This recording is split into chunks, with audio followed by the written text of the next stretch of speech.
What is going down, ladies and gentlemen? We are back for the state of the franchise. I got to apologize for my tardiness. I got too excited about the San Francisco 49ers bringing Il Manning back to the practice squad, but we'll talk about that in a second. We got Jason Aponte, Brad Graham, and we are going to talk about the state of the San Francisco 49ers right after this. That's Jason Aponte. I'm Brad Graham. We're going to get into it all right now.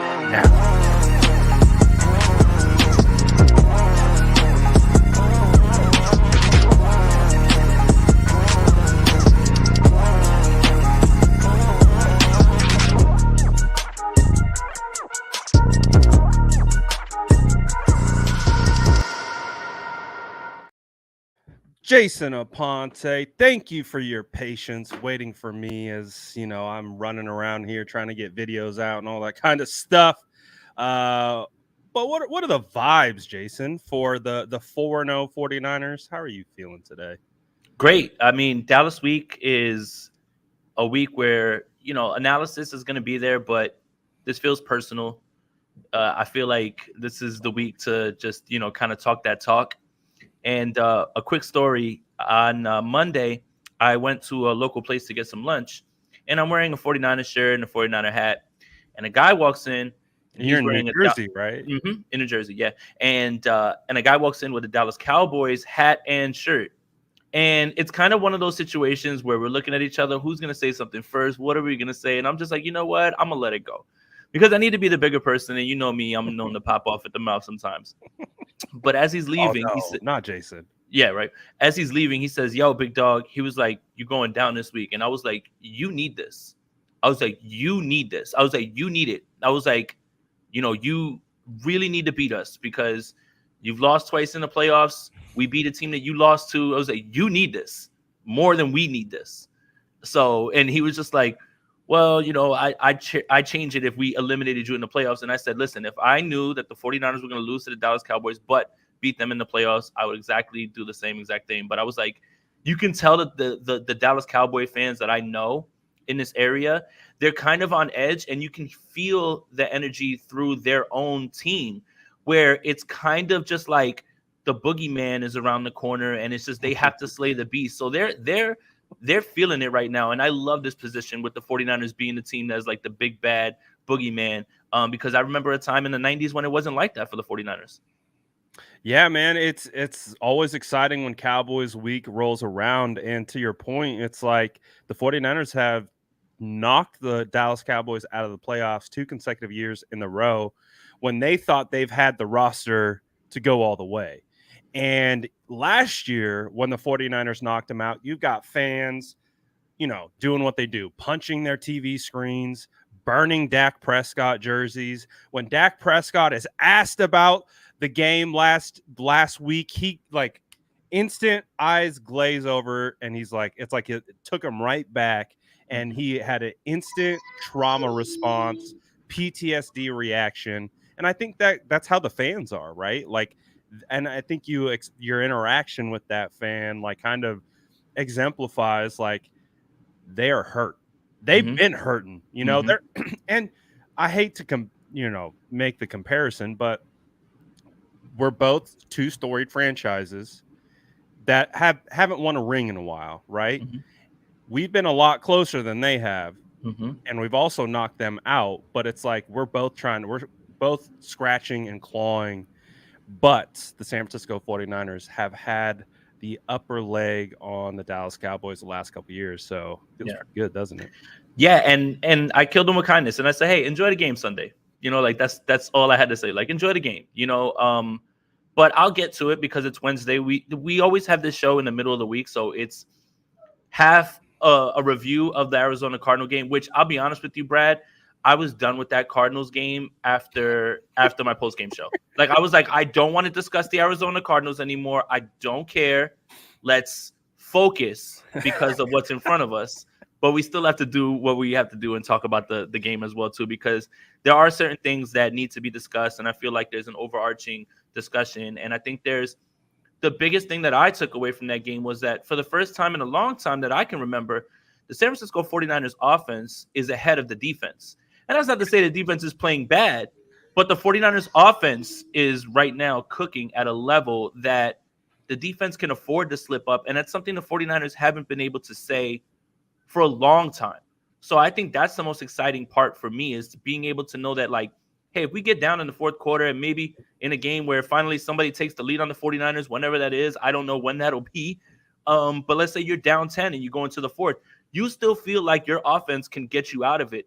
I think in years past, if you're down 10, 17 points, you kind of just believe, well, it's not our day today, or, or it would take some sort of miracle. I don't think that that's the same way that you look at this offense now. And I think that's a feeling that 49er fans haven't known for a long time. I'm starting to identify a trend with you, Jason, this year. As each week progresses, the 49ers are 4-0, so it's 4 wins. Your attention span for the previous week is getting shorter and shorter as the weeks progress. When it was like, I think last week, you're like, I don't really, let's look at the Arizona Cardinals. We'll touch on, we're going to spend a lot of time on it. But then you're like, I'm done. I'm over it. We're the Dallas Cowboys. That's it. I respect it, because you're looking forward. You got the eye on the prize. Yeah. And the 49ers are looking to playoffs. That's where we're going. So we'll, of course, look into the Arizona game, but it's Dallas week. So we got a lot to talk about with Dallas. But to your point that you made, I 100% agree with everything you said, because in years past, I look at the 2019 year, the last time they were 4-0. It was the defense that was carrying them to 4-0. It was basically the offense just not messing it up, right? Like, you had that Bucks game week 1, is a little dicey back and forth. Defense ultimately holds strong. You had the Jimmy Garoppolo pick 6 and like all that type of stuff. Jameis threw 2 pick 6s. Yep. And then you had week 2 against the Bengals, right? Kind of a back and forth. Matt Breida did a lot on the ground on that game, but they also had a good defensive performance. That Steelers game, week 3, Jimmy had to clutch it out at the end. He had the clutch drive at the end, but that was like the only thing that the offense really did. And we saw throughout that year, it was New Orleans. It was the comeback against the Rams. Like, you can count on one hand how many times the offense had to step up. To your point, it's been the offense all year so far. And it's not the defense is playing bad. No. I think people are having a hard time with the defense because last year, remember, I think we were talking about like how good this defense was. Oh, this is better than 2019. Is this better than Harbaugh era defense? Like, that's what we were talking about.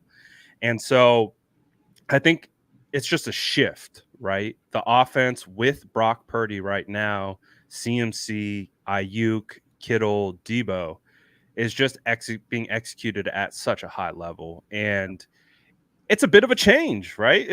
I would say this is the first time under Kyle Shanahan that this has ever happened, that it's been the offense pulling the cart and not the other way around. 100%. I mean, you look at the game that Brock Purdy had, you look at the offensive output, and George Kittle had 1 catch for 9 yards, and Debo didn't even catch a pass. And obviously Christian McCaffrey is incredible, and he's garnered the MVP discussion, and I think he's hands down the offensive player of the year right now. Yeah. And Brandon Aiyuk is clearly ascending, but I mean, think about that. Just think about that for 1 second. Like, George Kittle's not really doing too much in the pass game. He's, contributing in other ways. Debo Samuel tried to gut it out. I think the best thing about that game is that he got out of it feeling okay, even though today he was a little bit limited. But there's so many ways for the 49ers to kill you, and it all starts with the quarterback, who was he was flat out insane in this game. And I don't care if you do that against Air. I don't care if you do that against the high school team. I don't care if you do that against a college team. To have 1 pass be incomplete on like 3rd and 23 when it's an obvious passing down and it was an all-out blitz and you just got rid of that thing.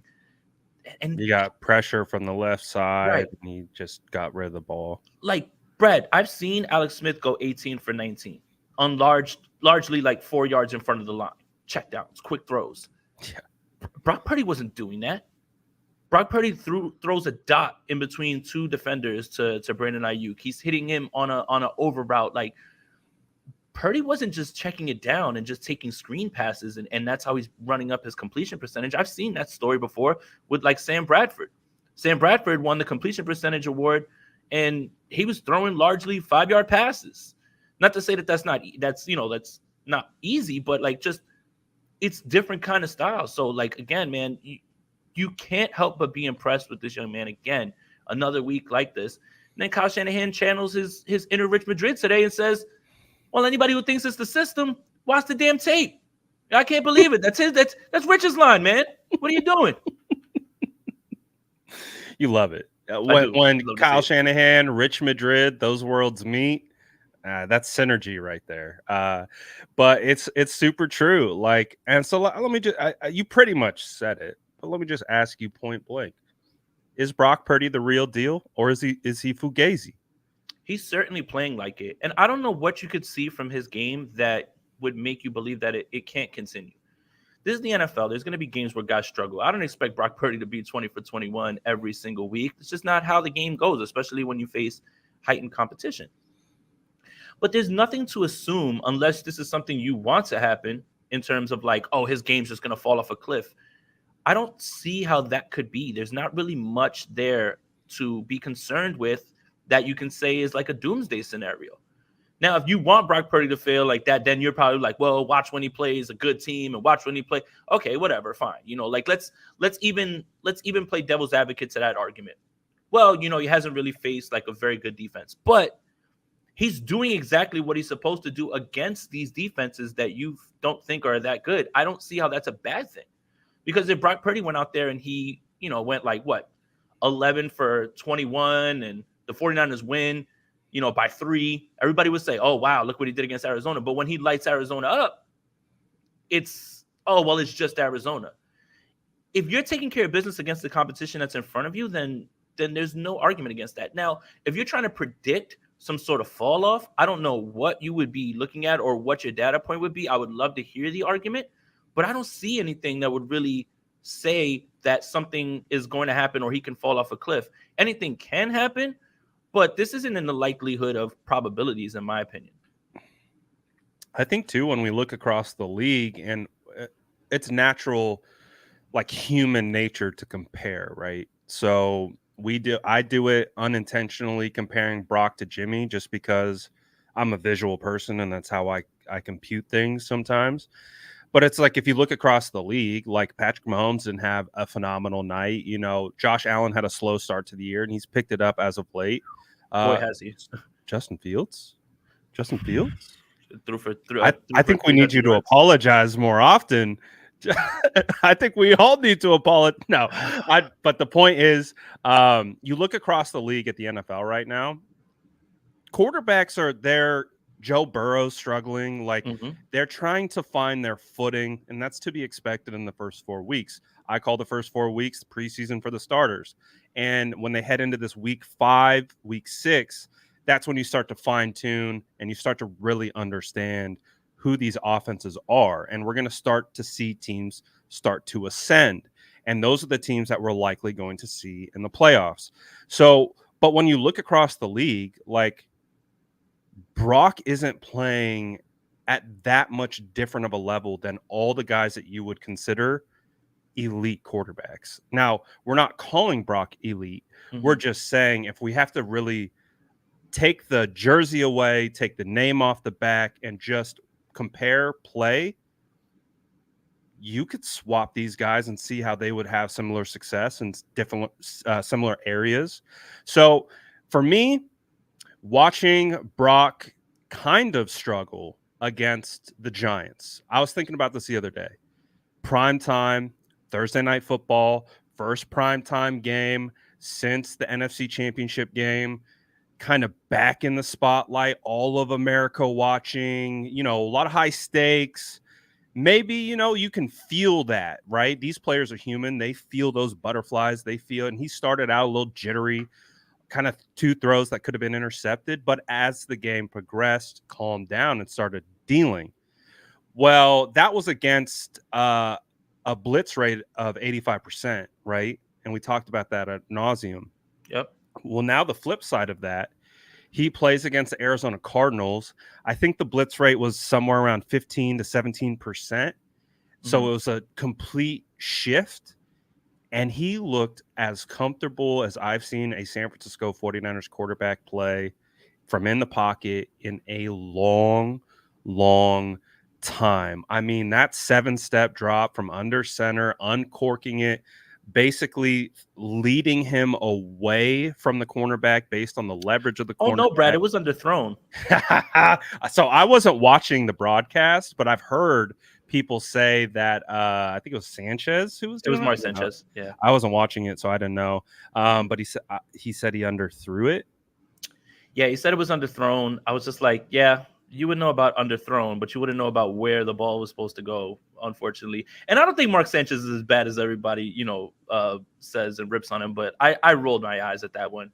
It was literally the only place where you can put it where your receiver can get it. It was either going to drop incomplete or it was going to be caught. So I was like, yeah, Mark Sanchez, like you played, I respect it. You had some fine seasons, but you would know about underthrown. You wouldn't know about being able to put the ball right there in that spot. So I just was like, all right. I mean, I thought it was good. I mean, in real time, like being in the stadium, like I couldn't tell. I couldn't tell. But when you go back and you watch the tape, it looked really good to me. Yeah. I mean, I thought the placement was really well. Like Yeah. if you look at the leverage of the cornerback, he's on the outside and Brock throws it to a spot that is away from the cornerback. And I'm like, and I don't see, like, you see an adjustment that Aiyuk has to make, but he's not running like back towards the football. He's just cutting across the field and going and attacking the ball. And that to me is good ball placement. I wouldn't say that's underthrown. It's beautiful ball placement because watch 34. He's reading his hips and he knows that he's opened up in the other direction. So you don't throw it to where he's going. By the time he tries to turn around, look, he has to do a 180 to get back to that ball. So again, there's little things to playing quarterback that you have to notice. You have to notice the leverage that the corner's giving him, which is outside. Then you notice the safety who's coming over, and he's going to do a 180. By the time he turns around, that ball's already in Aiyuk's hands. But that's because Purdy read his hips going that way. You don't throw it that way. You throw it away from him because even if he does turn, it's going to be too late. That's the little stuff, right? That's the stuff that I fear when people try to knock down Brock for what he's doing right now. You're not noticing those things, and you have to be able to notice them in a split second the way Brock is, like being able to understand that the covering safety has opened his hips and is running this way. Now throw the ball behind him. Throw it the other way behind him and give Aiyuk a chance.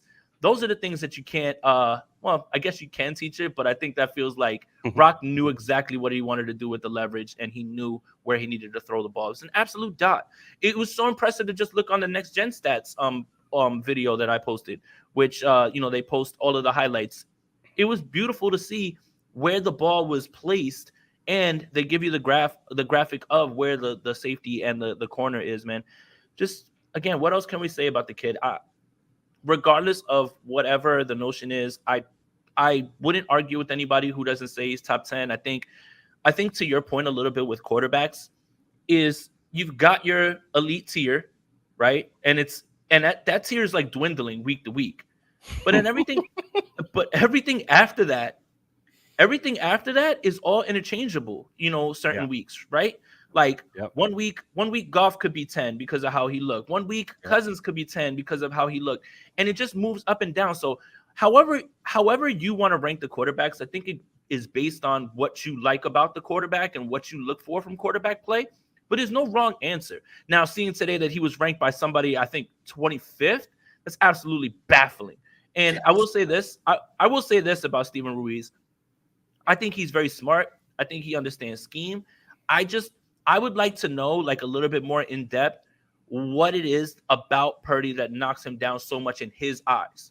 Because I can actually disagree with someone, but understand where they were trying to go with it. You know what I mean? Like, if you're just saying, like, oh, he's not good, but you're not giving me reasons, then I won't listen.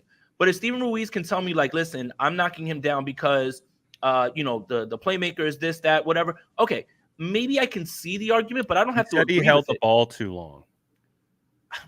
I mean, look, Arizona really wasn't getting pressure in this game. I think that was one of the things that kind of fell by the wayside, is that the offensive line looked very good in this game as well, too. It was only like 1 or 2 times that like the line was busted a little bit. So I think that's something that's encouraging. I would just like to know, because I watched the film, I would like to know when he wants the ball to get out quicker. I mean, especially when some of those routes to Aiyuk were long developing, and the ball's out before he's out of his break. Like I would just like to know, like, which ones do you want to see come out quicker? I don't know, man. I didn't really see too much of that. Yeah, I didn't see it either. Like, the one in the end zone, for example, when he's kind of looking at Ayuk and then he comes off that and throws a dot to CMC in stride for a touchdown. Like, I don't know. I don't understand it either. Like, we all have eyes. We can all watch the film. So I don't know how some of these people come up with some of these thoughts other than they don't watch the film and they just kind of cherry pick what they think sounds smart to be like, well, he's Mr. Irrelevant. He's really not that good. It's noodle arm Brock Purdy. Like he's not that good. It's the offense. It's the scheme. It's the weapons. And through 4 weeks, it's the exact, like, two things can be true at once. The scheme and the weapons can be tier 1. Like the best. On top of that, Brock Purdy is elevating that scheme and those weapons to another tier. That is also can be true. And so, again, there's a lot of nuance in football. Like, it's drenched in nuance. Everything. Like, we watch the tape, but we're watching the tape through a lens of like 50%. We know what's going on. Like, we really don't know what the calls are, what they're trying to accomplish, what's the progression, pre-snap, post-snap looks are, progressions. We have no freaking idea. We're just trying to piece it together. So that's why when we're watching the tape, we're going to have an opinion on it, but we're not like, this is what they're doing, because we really don't know. And so very few times. Go ahead. No, you got it. I was just going to say, as we continue to watch these guys ball out, like, it's pretty easy to see that Brock Purdy's playing at a very, very high level. Very few times can I identify right off the bat what the concept is automatically. Sometimes I have an idea. That's when I take the clip and I pass it to someone and I say, listen, is this 2-man levels? Because then I know the progression, right? Very rarely. That's why I appreciate JT O'Sullivan a lot, because when you listen to his videos, he says, now listen, I don't know what they're coaching. I want to make sure that I'm clear. But, for me, this is what I'm looking at and this is what I'm seeing. He's still able to give you insight at the quarterback position. But definitively, like, I can't stand the screenshot quarterback thing, right? Like, it didn't happen this week because he only missed one throw. But I can't stand when they're like, oh, my God, this guy's just running wide open. He may not even be a part of the progression. He may be the last part of the progression. He may not even be the route combination that they're trying to work. Like, those are the things, like, when people post like, oh, my God, Kittle's running wide open. What is he looking at?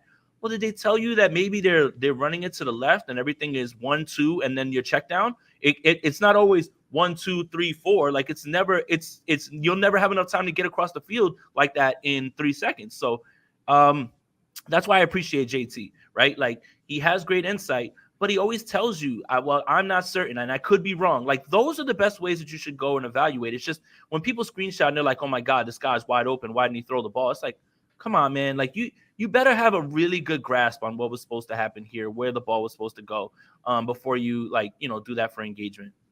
100%. And we got one of those plays in this game against the Cardinals. You had George Kittle wide open in the end zone, but it looked like a read where Brock picked the left side of the field, and so that's where he stuck with. And you had Kittle running a seam route on the right side, and just no safety came over, and he was wide open. But at the same time, he got the ball out quickly, banged it on to Christian McCaffrey, and they still got decent yardage. But it would have been a touchdown if that was part of the progression, but it didn't look like it was. There's plenty of times that they used to have to do that with Jimmy, where they would just say, listen, we're not trying to overcomplicate it. Pick a side. Like, look at what you see pre-snap and go with what you're seeing on this side. Like, pick a side. Like, just cut the field in half, pick a side. If you got 3 on this side, you like that matchup, go for it. You got 2 on this side, you like that matchup, take it and go. And I don't know if they have to do that as much with Brock, because he seems to be a better processor than Jimmy is, but it's still in there at times, especially when you're getting certain looks on the defense. Like, if the blitz is coming, get the ball out fast. And that's the thing. It's like, what you should be impressed with Brock is blitz him. Fine. He's going to figure it out. Don't blitz him. Sit back. Fine. He's going to figure it out. He seems like he has an answer for almost everything at this point. And when you have the bevy of playmakers, you have the play caller, and your line is protecting, this team is going to be very hard to stop offensively, man. And that's how you've been seeing 30 points every single week, basically.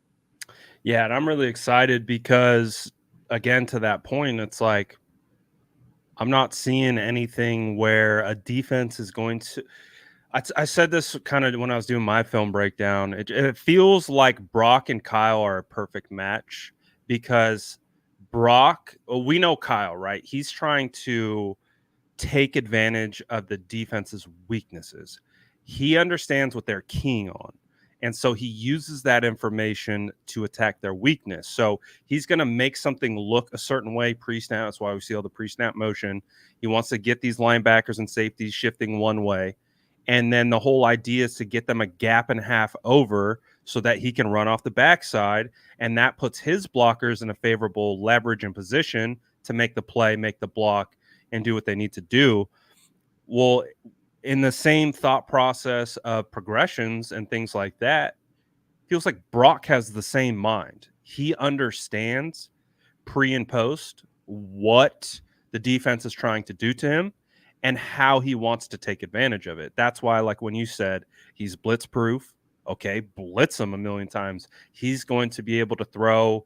He can throw with more anticipation because it's one-on-one, and he can put the ball out there, and he can let his wide receivers run under the ball. And it'll be 4-on-4. Like it's just you don't have the fear of a safety coming over. It's like 4-on-4. They've got to pick everybody up if you're sending that many. 100%. And then if you're running zone, and you're going to rush 3, like he's going to have all day in the pocket, and he's just going to vibe out, and he's like, oh, go through my progressions. All right, there's my guy. Right. And he's just going to kill you with timing.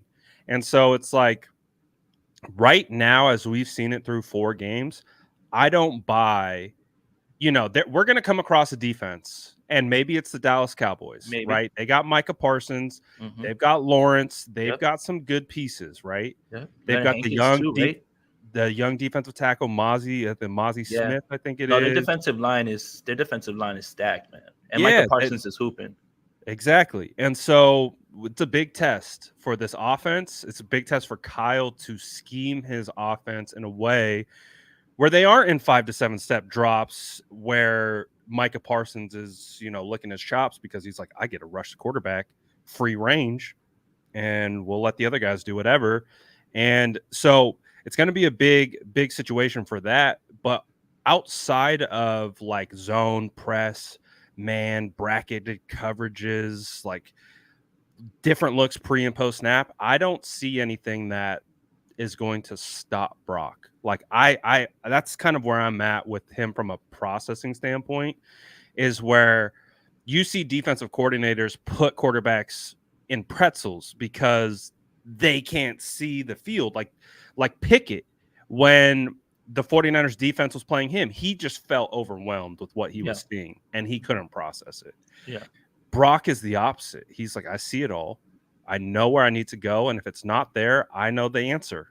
And it's not going to be perfect every time, right? But so to kind of wrap up the Brock stuff, it just feels like I gave myself the whole year to be like, is Brock the franchise guy? Mm-hmm. He was definitely the starter for me throughout training camp. That was easy to see. But I wanted to see how he came back from the injury. I wanted to see how he progressed from year 1 to year 2. I wanted to see the steps and the maturation process through 4 games. Like, I still want to give it time before I'm like, yeah, this is our franchise guy. And when I say franchise, I'm talking like for years to come. Like, we're just going to be talking about we're going to be hashtag pay Brock Purdy pretty soon. You know what I mean? Right. But like, basically, he's on his way, I think, to becoming the 49ers franchise quarterback. Yep. And I mean, I don't know what else. I mean, obviously you want to see a full season, but yeah, I mean, that's what we begged for this entire offseason. Like, someone wrap this thing up so we don't have to go into another offseason talking about the quarterback. And if this continues, no Kirk Cousins. Like, Brock Purdy is killing Kirk Cousins to San Francisco 1 game at a time. And you should all love that more than anything as well, too, even though I'm not as down on Kirk as many people are. But no, it's just, again, like all these teams, well, there's a few teams. There's about maybe like 8 or 10 that, regardless of how you feel about their quarterback, their fan base knows that's our guy going into the season. They don't have a backup quarterback being brought in who can press for snaps. Like, that's what the 49er fan base deserves at this point. It's just understanding every single year that's our guy, and we feel good about that.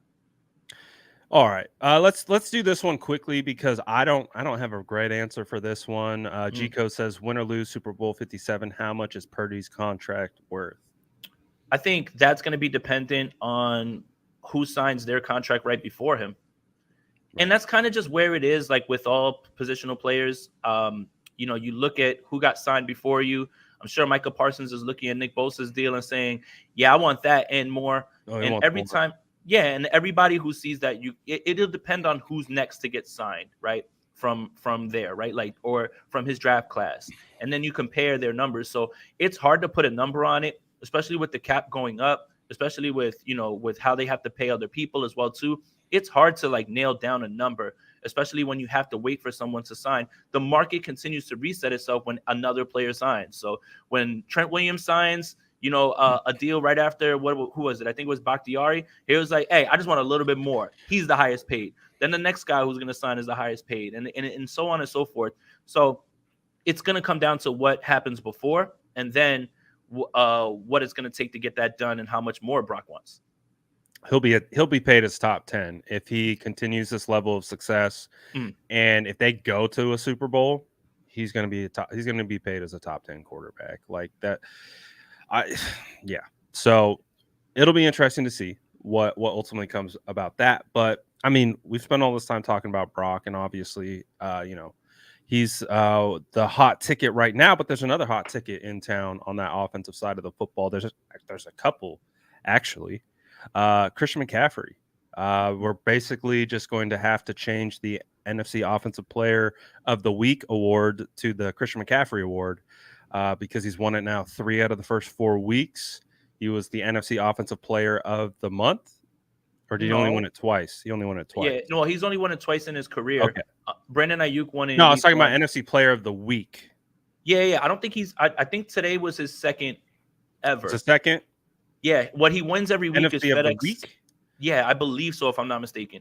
Because what he wins every week is FedEx Ground Player of the Week. I might be getting my awards mixed up. Yeah, I saw a lot of them. Yeah, I saw that a little bit earlier today too as well. But from the NFL Communications release that I got was that it was his second of all time. And he's the 4th 49ers running back to ever win Offensive Player of the Week. That's Frank Gore, Garrison Hurst, and Roger Craig. Okay, there we go. So with CMC having this much success, does he deserve to be in the MVP conversation? After 4 weeks, for sure. But you have to understand that the MVP award is a quarterback award. So, and the thing is, you can look across the league right now, and you mentioned how many of the top flight quarterbacks, whether they're elite, how many of them are struggling. Realistically, the only quarterback that is really right now playing out of his mind, insane right now, is Josh Allen after week 1. Like, week 1 feels like 3 months ago.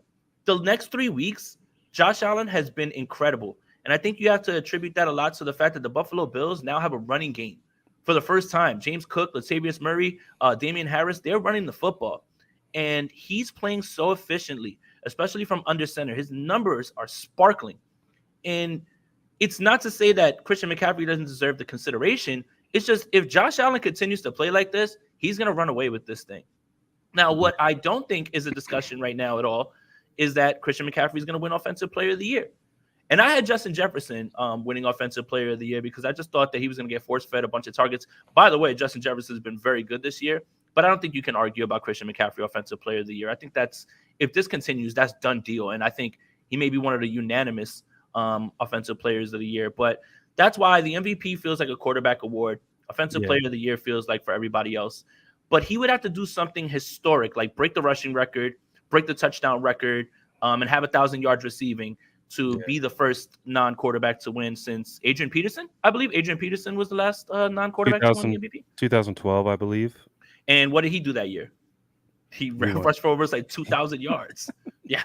So, unfortunately, look, I'm not going to be mad at anybody who wants Christian McCaffrey to win this award. It's just historically, this tends to be a quarterback award, but he's definitely the offensive player of the year right now. And my God, man, he's just, I don't understand how anybody had any hesitance about the trade at all.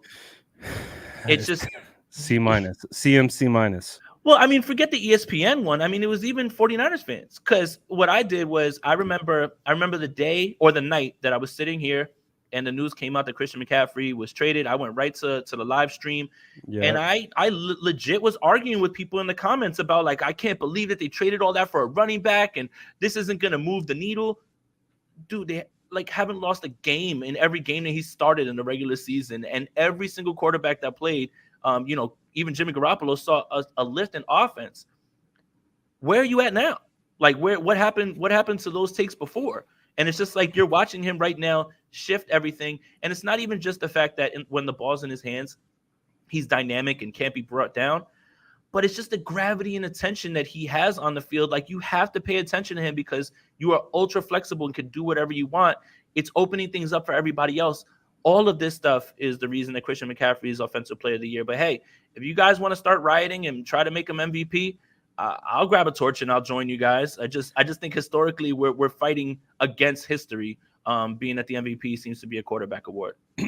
Honestly, Jason, I love fighting against history. It makes me feel, it gives me a little jolt of energy because I agree 100% with everything you said. The MVP is a quarterback award. It's not historically. It is historically a quarterback. It's a quarterback award. It's the best quarterback is going to be the MVP. But I'd like to, and like you said, 2012, it was won by a running back, and we live in a world that the running back is extremely devalued and all that type of stuff. But I like those types of underdog fights. So at minimum, we're going to have the conversation. We'll see if CMC continues to play at this level, but I also agree with you that he has to do something historic for this to occur. He's on a pretty historic pace. But we'll see. We will see. CMC's been fantastic, though. CMC, he's just on a different level. He's truly an elite player, rare player. And yeah, dude, I remember that when he got traded and people didn't love the trade and they thought the only thing that I could like rationalize why someone would be concerned about the trade is just due to his injury history, which I could have the conversation and say, I understand why you're concerned. I'm not concerned, but I can understand why you're concerned. Outside of that, I had done some tape study on CMC. He played that Rams game the week before. It was CMC versus the Rams, basically. Mm-hmm. I was like, oh yeah, he's got all the with juice. PJ Walker. Yeah, I was like, he's got all the juice. There's no problems here. He's got all the ability now. And I was like, man, you put this guy into this offense, fireworks. So when the trade happened, I was like, they gave up nothing. They gave up nothing. A late second, a late third, a late fourth, and a 2024 fifth. I was like, they gave up nothing for this. And I think a lot of people, because of the whole you don't trade assets for running backs thing, I think that's another thing that has people kind of railing against the trade at the time, because they're just like, oh my God, all those draft picks for a running back, the value doesn't make sense. But they didn't trade for a running back. They traded for a guy who changes this offense and changes this team and the way that they operate. If there wasn't another name attached to the trade and it wasn't Christian McCaffrey, I could totally understand that part of it. But you didn't trade for a running back. You traded for Christian McCaffrey. Offensive weapon. Right. And I think, again, like, trading for a running back is one thing. And if it's a running back, like, I don't know, man, like if you would have done that for maybe Derrick Henry, I could see a little bit more outrage. But as Christian McCaffrey and as versatile as he is, how he sees the field and how he impacts the game, I think that's what changes the way that it can't be. You can't trade for any running back when it's Christian McCaffrey, because it's something completely different than just any running back. Yeah. CMC's elite. He's different. Had a bit of an injury history, but outside of that, again, he's changed the offense. And not changed he's enhanced the offense. So love him. BA, what do you think about BA? My God, man. What I am so happy with this. I made a cheesy joke from doghouse to the penthouse. That's exactly what it feels like with Brandon Aiyuk. I think Thursday Night Football against the Giants, and I think I probably said this after that game as well too. I think that really highlighted how special Brandon Aiyuk is because he's able to generate separation with just routes. And sure, the play caller understands how to manipulate the rules on defense and use that against you. But what was missing on Thursday Night Football was receivers who can separate. And Brandon Aiyuk is sending people to the shadow realm right now. And I love watching receivers run routes. I watch Brandon Aiyuk run every single route, even when the ball is not thrown to him. And you're watching a guy who still is perfecting his craft. There's still a little bit left for him to unearth. And he's just getting better as the week goes on. It's just been incredible to watch, man. Like when you draft a player and you remember how excited Kyle Shanahan was when he drafted Brandon Aiyuk. Yeah. He's had that same kind of face for like Dante Pettis and like other guys. But yeah, no. That's the thing. It's like you're just like, okay, like what, for the people that weren't familiar with him from Arizona State, and remember, like he lost a lot of stock because he had that injury when he was trying to run, and everybody's like, oh, he's slow, but he had a core muscle injury. But when you're looking at him now, it's like, man, Kyle knew exactly what this guy was. Throwing the blocking, now you're just seeing him blossom as a receiver. The confidence is at an all-time high. He's not talking a lot. I mean, he's probably talking on the field, and I would, but he's not talking a lot. He's leading by action. And again, Brad, it felt like the switch turned last year when he got into that big fight with everybody at training camp. Like that was just like it was literally right there for all of us because he turned into a leader and he's turned into that guy. It's just been a pleasure to watch, man. Like, please, like if you're not busy, guys, go and watch the routes that Brandon Aiyuk wasn't targeted on. Watch him put guys on skates and watch them fall down, even though he's not part of the progression, or Brock Purdy got rid of the ball already and so or liked another matchup. That's what you should really be watching. If you want to watch the 6 catches, that's fine. I prefer to watch the 40 some odd routes that he's run and just be amazed at how he's pressuring the defense with leverage and his footwork and understanding how to manipulate bodies with how he can use his footwork at the top of routes. All of those things are really the sign of a guy who has been just maturing. And the last thing is Next Gen Stats has something that's called average separation, which essentially is wide receivers, when the ball is thrown, how far away is the nearest defender from you? And it's a little bit of a flawed metric because Cole Kmet leads the league with like 8 yards per separation, but all of his throws are like screens and there's no defender near him, right? Like he's not running routes. Like they're letting everybody run downfield and then they're just dumping it off to Kmet so no one's around him. But as of right now, Brandon Aiyuk is at 2.6 yards per average separation. He is tied with Justin Jefferson for that same amount. Now, I'm not saying what you think I'm saying, but he's in that same group of draft class. So it would be hard to dismiss the fact that Justin Jefferson's one of the better wide receivers in the league, and Brandon Aiyuk is generating the same sort of separation. That's the sign of somebody who's really coming into his own and moving up into an upper echelon of wide receiver. I really feel like the connection between Brock and Brandon Aiyuk is so special right now. Like, and we're seeing so much more production out of Brandon Aiyuk as a result.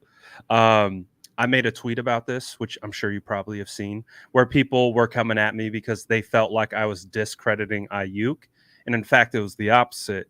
Brock Purdy and his ability to find the open wide receiver and challenge defenses deep downfield is going to leverage Brandon Aiyuk into a big time contract with this team. I think I think it's really going to happen. Oh yeah. Like if Jimmy Garoppolo was the quarterback for this team, I could honestly say I don't know if you can justify paying Brandon Aiyuk as a top 10 wide receiver with Jimmy Garoppolo as your quarterback because he doesn't throw him the football.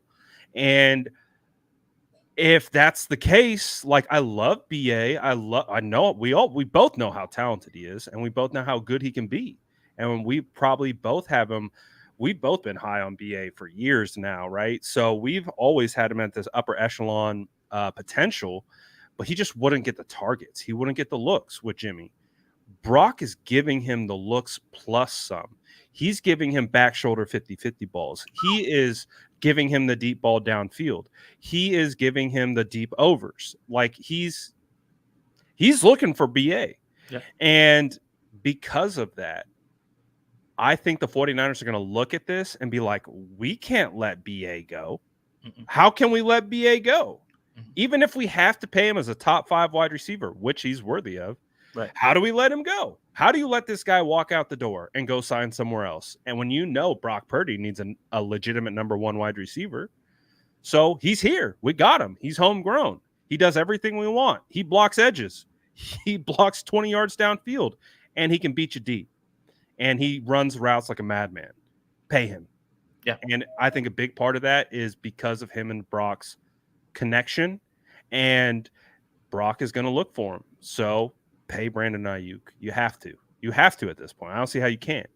That back shoulder throw that you're referring to on the sideline on 3rd and 4. I mean, that's just nasty work, man. So, that is just, and that's the thing is like, you look at that throw and you're just like, oh, you know, that was cool. It was like 15 yards down the field. It's like, no. Do you understand the timing and the trust in your receiver to know, like, I'm going to put this ball before you're out of your break, and it's going to be behind the defender, and the trust on 3rd down to go to him and then just completely nail it? It's like, those are the little things when you're watching and you're talking about the rapport that they have, that it's clear they're on the same page. They never look at each other like, what was that? And we don't know when that developed. I guess it's during training camp, but I just know that there's a synergy right now between those two that the greats have, like, with their guys, right? Like, Mahomes knows where Kelsey's going to go. You know, Rodgers knew what Devontae Adams wanted to do, right? Like those type of things. I'm not talking about like at that level, but I'm talking about like when a quarterback and a wide receiver are sharing the same brain, and they have that and they understand. Look, that ball's out before he even turned. Like, he's not even done. Like, dude, he took like 5. He's 5 yards basically, and the ball's ball. out. He's like, all right, I'm going. Ball's out. That's how That's how you draw it up. That's enough to make Bill Walsh cry. Yeah, based on that leverage of the cornerback, this is an example of a wide receiver and a quarterback being on the same page with what the positioning of the DB dictates. That positioning dictated a back shoulder, not a ball deep downfield that Aiyuk could run under. It dictated a back shoulder, and he knew it right away. And he's seeing it like Brock's seeing it. Yep.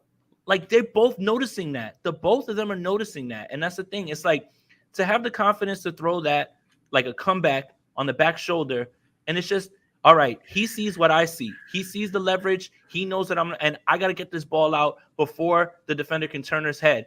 And the defender was doing a fine job. He didn't do anything wrong. That's not bad coverage. No, it's not. It's not. That's the thing is, you're taught to press and use the sideline as another defender. That's exactly what he was doing. He's trying to squeeze him right there. But when the ball's out, that's it. You're losing your chance to keep squeezing him. And again, it's Aiyuk seeing it and Purdy seeing it, and the both of them sharing the same brain. And that's the stuff that has to impress you with the little time that Purdy's here. And also the fact that Aiyuk is starting to refine himself and understand these things as well. Yeah. So I love it. Hashtag pay Brandon Aiyuk. You know it's coming. So really excited for these guys. Let me get to a couple of these super chats that we got. Tyler says, Jason, I personally think Brock's greatest strength is his intelligence. He reads opposing defenses like he reads books. Shout out to Tyler, man. I hope you're good out there as well too, bro. Yeah, man. Again, right? Like, so much of the position is mental, and so much of it is understanding what you're seeing and knowing when to get rid of the ball. Again, like, you may fool Brock with some blitzes early, but if you keep showing the same looks and you keep doing the same thing over and over, he's going to get you, and so is Kyle. And I think that's what Kyle loves about what Brock does, is because when people say he's a point guard of the offense, it's not meant to knock him down, because that's kind of the role the quarterback has to be, but he's lifting the offense as well too. Like, he's enhancing it to another level. And I think a lot of that starts with the pre-snap and post-snap stuff that he's been able to show. Yeah, I've always had a love-hate relationship with the term game Point guard. manager, Yeah. point guard, kind of the Point thought guard. process, because that is the job description. Right. That's the entire job. Now, you can elevate that to being off script, going above and beyond just managing an offense. But that's probably 90% of the work, is being able to communicate the play call in the huddle, being able to manage the huddle, being able to get in and out of looks pre and post. Like, that's hard. And people are like, oh, just a game manager. I'm like, yeah, you go try that and see how easy it is for you with Micah Parsons huffing and puffing down your neck, and you're trying to think of this 17-word play concept with a kill at the line of scrimmage, with a kill and a can call. And you're like, all right, we got a different look. Run the other play. That was one of the hardest things I struggled with as a player. Like, it's a list. There's so much my ADHD brain couldn't handle it. It was like, woo, there's too much going on. So you got to be a special type of mind to be able to process all that information in real time. Jamal says CMC is the blueprint for the modern running back. Do it all back in pass and run game. Guys like Bijan, Gibbs, and incoming rook Will Shipley should be in his ear. I gotta say, man, Bijan Robinson was tearing up Andy's room on Sunday.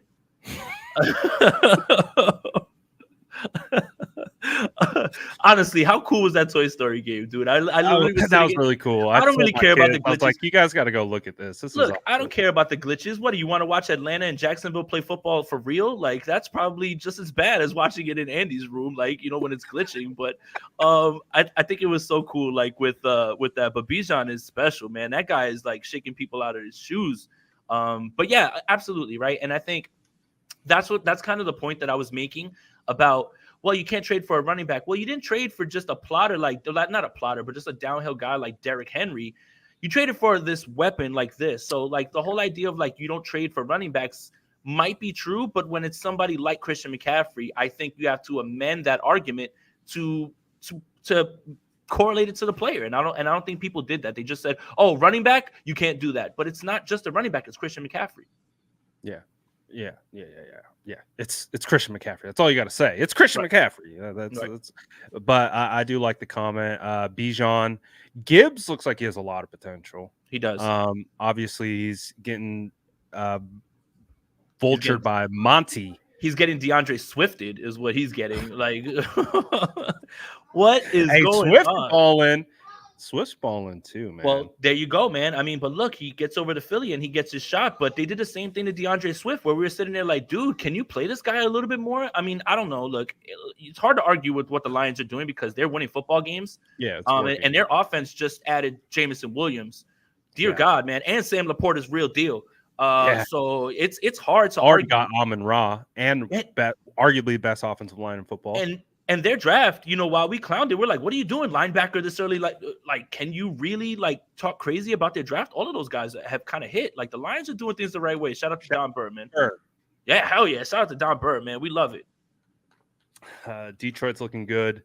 But yeah, man, 49ers in a good spot right now. We got one more super chat. Johnny Dell, Football Academy says, just want to say, love what you guys do, making fire content. Shout out Johnny Dell. Shout out to him, man. You guys know about him. Fire film breakdowns. Hell yeah. A lot of work into those. Hell yeah. I can't even imagine, because he does all the editing and stuff on top. Yep. That's a whole other layer of time put into that stuff. And he explains the coverages, he explains the concepts, everything. I think that's the best way to do it. A lot of people do film breakdowns and they're just like, oh, this guy won this route. I think many of us can do that, but when you start to get into the breakdown of like what the play is supposed to happen to, I think he's one of the better ones. So shout out to him, man. Absolutely. He knows what he's talking about. So we buried the lead this whole time. We ended up talking about one thing.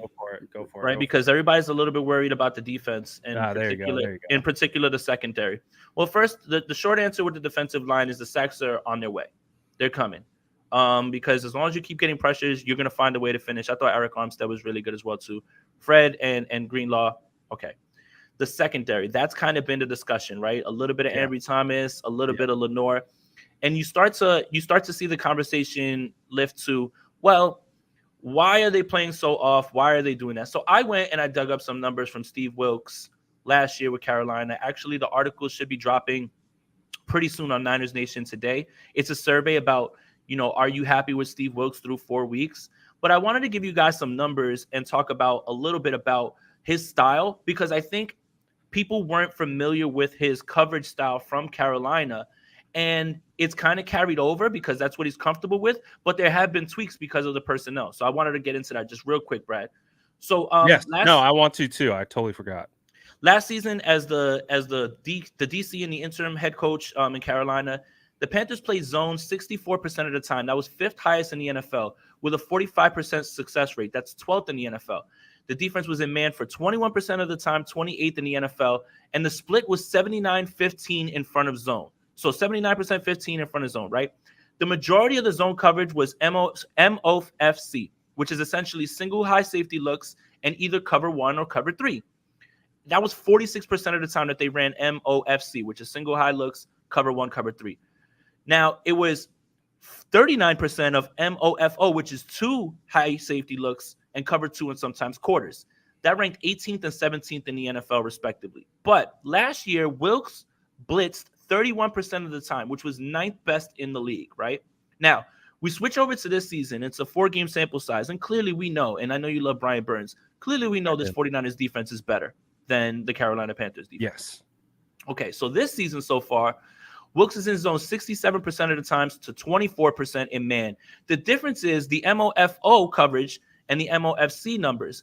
MOFO is at 48%, which is a dip from where he was last year, right? At 30, well, it's an increase, right? So it was 39% last year, now it's 48%. And MOFC is at 43%, which is a dip from 46%. The biggest difference, though, is the blitz rate. It's down to 22%. That's 21st in the league. 4-man rushes used 77% of the time, and the blitz has seen a success rate of 37% of the time, even though they only do it 22% of the time. Good for 4th in the league. Now, what does all of that mean? What it means is you can have a style, but not all styles fit all for your personnel. Obviously, in Carolina, he couldn't rush 4 and get to the quarterback. What he's doing here is saying, listen, I know these guys can get there with 4. I don't need to send blitzes. I can send them situationally. A lot of the same stuff that he was doing in Carolina has carried over. It's just because the 49ers are not sacking the quarterback, I think there's a little bit of hesitance about the secondary because there's plays to be had there. But I do think the defensive line is on its way to getting there. Like it feels like the levee's about to break where they're going to get to the quarterback and have one of those big games and hopefully it starts Sunday, where they get sacks. And then ultimately that helps the coverage as well too. It all goes hand in hand. But those numbers, being able to pull them and being able to contrast and compare, kind of just shows you that that's kind of Steve Wilkes' MO. But last year he had to do more blitzing, which puts his back end in a tighter bind because you're taking people away from coverage to send them up. Now he can keep everyone in coverage. So that's why maybe if you're asking yourself, why is it so zone or why is it so soft, is guys are playing the way that Steve wants them to play, but he's expecting the 4 to get there. I hope I was able to explain that without like too many weird numbers and just like it was clear, but no, it was a lot of really good information. And because a lot of people have questions on the defense right now and where are all the sacks? Where's the sack production? I'm really glad that I did the defensive film breakdown this week because I am admittedly an offensive elitist. But I just like the offense. That's where I feel like I understand, I'm a trench guy, all that type of stuff. Coverages aren't really my thing. And so obviously when I'm breaking down defense, I'm trying to figure out like what coverage are they running? Why are they running this coverage? why are they playing with? So in my breakdowns, I'm just more posing questions like why are we playing so much off coverage? Why is there so much bail technique on a 2nd and 10 and they're running to the sticks, turning around and getting a completion? I'm trying to understand those concepts because I'm not a defensive expert. So it's like I'm trying to figure out like what's going on. But when you want to discuss like the lack of sack production, I think we counted either 7 or 8 plays where Nick Bosa was half a step away from a sack. And you Right. also have to give a lot of credit last week to Dobbs. I came away watching Dobbs like, all right, this guy's a legit quarterback. I apologize. I wasn't familiar with your game. He was getting the ball out quick. And so the 49ers were giving him those quick outlets, and he was taking it. And as a result, Nick Bosa, we only had 1 sack from Javon Hargrave. Javon Kinlaw would have had a sack damn near, but he got caught up in the mix after he beat his guy. There were multiple plays where Dobbs had to bail. So there's a combination of a lot of things, right? It's Bosa was close on more than a handful of plays, but you also have to give credit to Dobbs for taking advantage of these zone coverages, and it's a duality to it, right? And everyone understands that the defensive line is coming for you, so you have to get the ball out quickly. One more interesting nugget, just so I can make people feel better about the defense, even though I clearly made my case earlier why the offense is ahead of the defense right now, which means it's only up from here with the defense. Nate Tice, who does a lot of good work, he sent out a tweet that I think is really, really kind of what Steve Wilkes is trying to get away from, because he talked about it all offseason about we want to limit explosives because the 49ers for a little stretch last year, they had problems with explosive plays. Well, the 49ers defense has only allowed an explosive play, which is a run of 12 yards, a pass of 16 yards on 4.76 of their plays. That is the lowest explosive play rate through the first 4 weeks since the NFL expanded to 32 teams in 2002. And that's the thing is when you listen to him say we've got to limit the explosives, it's clear that that's what they want to do. It's okay. Right. We'll allow you, if you want, to get the ball out quickly and throw it here, but we're going to rally to the ball, and we got guys that are going to be there, right? Yep. But if you want to sit there in the pocket, then the 4 are going to get you. Everything is about keeping everything in front. And it's not that Brandon Staley stuff that doesn't work with the Chargers. It works. It works when you actually enact it and put it into real stuff. So I think all of those things contextualized shows you that the defense can still get a bit better, obviously, with the sack stuff. But there's reasons that they're not getting to the quarterback. The ball's coming out fast. You know that you don't want to hold that ball for too long. And they are giving you zones. If you're able to identify where the soft part in the zone is, you get it. But if you throw it, there's not yards after the catch. We're going to rally to the ball, and we're going to get you. I think all of those things combined kind of puts me in a place where I feel a lot better about this defense going forward. And they definitely have some room to improve, which is scary for everybody else. Exactly. You nailed it on the head. And I think your point about the explosives is the main point. It's like, again, not watching on the broadcast, sitting in the stadium and watching the game and the organic flow of it. And like you see them go on a 99-yard drive and score. And like you're watching them dink and dunk their way down the field. It's just like in my head, I'm like, why are we getting dinked and dunked to death? It feels like not just this week, but Daniel Jones did it to us. Kenny Pickett did it to us on that 2-minute where they went and scored before halftime. So it's like we're starting to build this case study where it's like we're not getting the sack production, we're getting pressures, but we're not getting home, and to the point where we're getting those sacks. Which again, sacks are they mean a lot, but they're also kind of I don't know what the word, like a flashy stat kind of. Sacks sometimes can need context, right? Like for instance, in week 1, Drake Jackson has 3 sacks. I would argue that he owes 1.5 of them to Eric Armstead for flushing the pocket and sending him that way, right? Like it wasn't like he was just blowing people off the ball. 2 were on bailouts. Right, that's what I mean. Like, and because Eric Armstead's collapsing the pocket, all of those sacks, they need that sort of context sometimes. But other times, I feel that the greatest barometer of how you're winning is if you're creating pressures in your one-on-ones. Now, a pressure could mean you've literally put the quarterback and moved him off his spot, and now someone else has cleaned it up. They get the sack, but you're the reason they got the sack. And I think all of that stuff goes hand in hand when you look at pass rush. So it's the great debate. Pressure, sacks. You still have to finish because that's important. You can pressure a quarterback, move him out of his spot, but if he's still able to make the throw, the pressure's all well and good, but you gave up the play. So you do need the sack. But I do think there is a little more to the whole pressure versus sack thing because guys get sacks as a result of someone else's pressure. Yeah, and that's why I was like, I'm really happy I went back and I watched the defensive film because it made me feel a lot better about it. And I'm like I still have questions about why they are playing certain coverage, but exactly like you mentioned is exactly how I rationalized it. They're keeping everything in front of them. They are not giving up the big play. And, you know, they might give up a chunk play here or there, but they're not giving those huge explosives downfield that's flipping the momentum of the game and any of those types of things. Now, so like where I'm looking at it was like, well, can you tweak a little bit? Maybe not play press man, but shorten the cushion a little bit.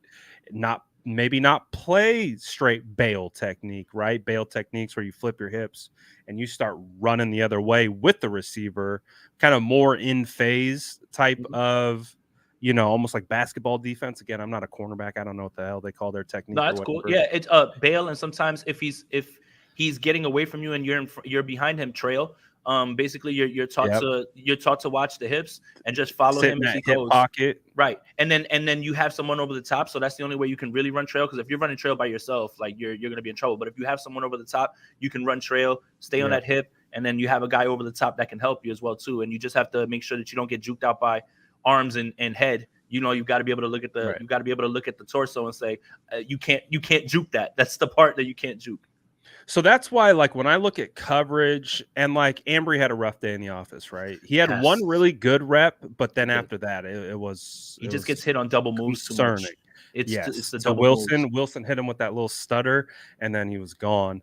And then I think he also busted on that zone where he scored a touchdown. He was supposed to. He was supposed to sink. Down. He was supposed to sink. He came down on the outbreaking route instead of sinking into the end zone, right? And stunk it up as a result. But with this defense, I mean, I see Charvarius Ward didn't practice today, by the way. So we'll see what's going on with that. But Charvarius Ward, Diamador Lenore, and Isaiah Oliver seem like your three best corners, with Demo and Charvarius on the outside, Isaiah in the nickel. That's where I feel most comfortable. And, you know, they had a coverage bust. I know him and Warner had a bust. Isaiah Oliver and Fred, there was something going on there. On a dropped pass to Hollywood Brown. But outside of that, like, I'm actually like, I see it. I see the vision. I'm like not as concerned after I've watched the tape. And I'm like, honestly, if you could generate more of a pass rush outside of guys named Bosa and Hargrave and Eric Armstead, then maybe the ball, maybe that coverage that they're running would be paired better if they're just raising havoc up front. Now, they're, like I said, they're being able to collapse one side. How do you feel about the opposite side? Drake Jackson, Cleveland Farrell, Kerry Hyder. Do you think that is sustainable for this defense, or could that be a position? If you had to pick a position to upgrade at the deadline, would it be cornerback? Obviously, it's dependent on who. But if you had to pick a position, would it be cornerback you're going after, or would it be a defensive end? Both of them at this point. And Randy Gregory just got released by the Broncos, and I love him as a depth piece, right? Like, I don't think anybody's looking at Randy Gregory like that guy that he used to be, even though he got paid. He's still going to get $25 million from Denver. But if you add Randy Gregory to this rotation, he's still a guy that can be productive as well, too, and he may not have to cost you much at this point.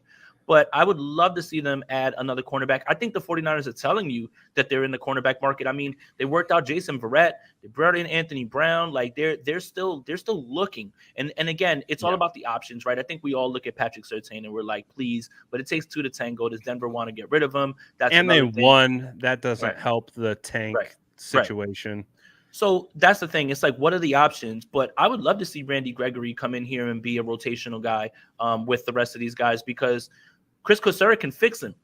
And he's done it with almost everybody else, right? Like Cleveland Farrell's getting a lot of run as well too. He would be You can cheap never have enough too. to eat. He would Yeah. be cheap. He would be cheap. You can use every edge that you can get. So I'd love to see Randy Gregory come in here and be a depth piece and be a rotational guy, because I think that's something that's really feasible for the 49ers. And it feels like a move that isn't going to be flashy. It's going to be met with a lot of, oh, well, he got cut by Denver. It feels like they want to get their young guys on the field. Nick Bonito and what's the other kid's name? Jonathan Cooper.